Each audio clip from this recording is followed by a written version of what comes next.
Hello, and welcome to the International Quilt Museum's virtual First Friday Fun.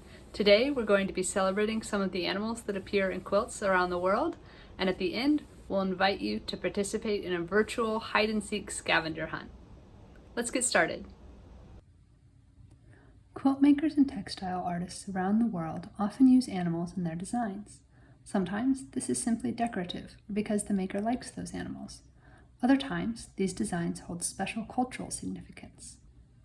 Today, we'll look at the cultural symbolism of animals in textiles around the world, and especially from Asia, including India and China. Peacocks are famed for their beautiful plumage and especially for their long blue and green display feathers.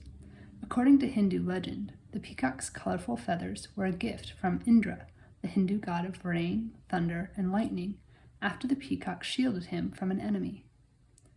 Peacocks are the national bird of India and have been powerful symbols in Indian art across many time periods and mediums, from sculpture to paintings to textiles. They're among the largest birds that can fly, and their tails can be 5 feet long, much longer than the bird's body. In this quilt, a peacock is shown fighting a snake. Like some other ground-dwelling birds, peacocks will kill and eat snakes, a trait especially useful in an environment populated with venomous snakes like cobras.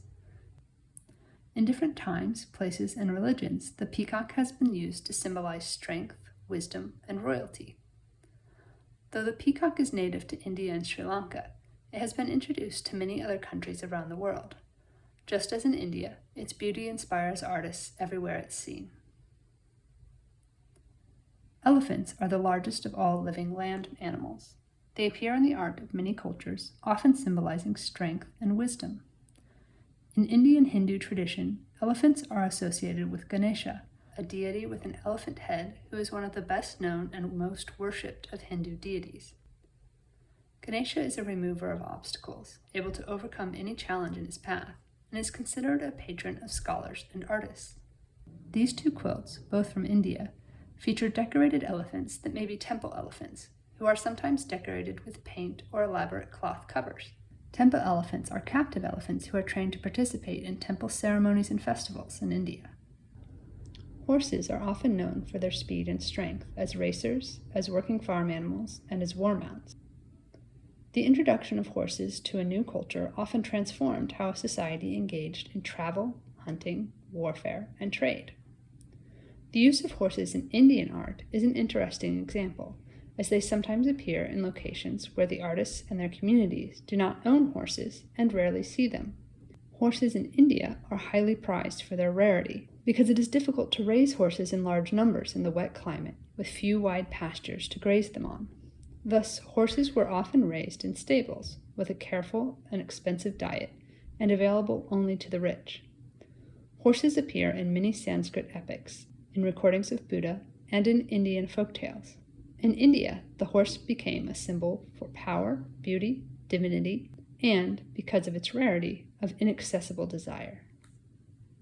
Butterflies hold different meanings in different cultures and contexts.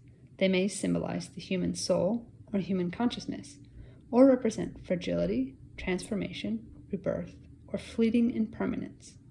Some artists have even used butterflies to symbolize oncoming disaster and death.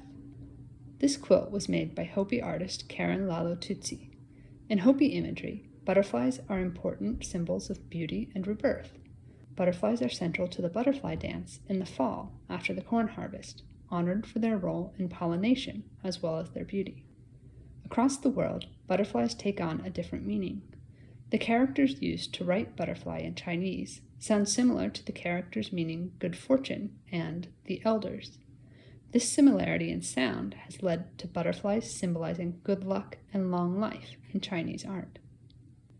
The challenge today is to complete this virtual scavenger hunt for the IQM's New Horizons exhibition.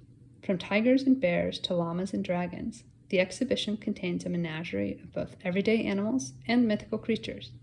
You can download the animal hide-and-seek activity from the IQM website and visit the exhibition page to explore the New Horizons virtual gallery. I hope you enjoyed this presentation, and thank you for joining us for First Friday Fun.